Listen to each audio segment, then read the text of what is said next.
বাদাম দেখতে পাচ্ছি কিন্তু কিসের চপ ঠিক বুঝতে পারছি না, মনে হয় সবজি। আর এটা একটু অন্যরকম লাগবে না, কি জানি না।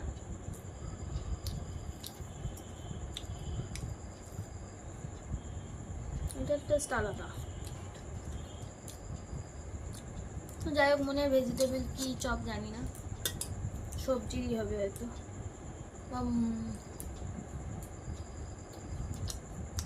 ভালো লাগছে।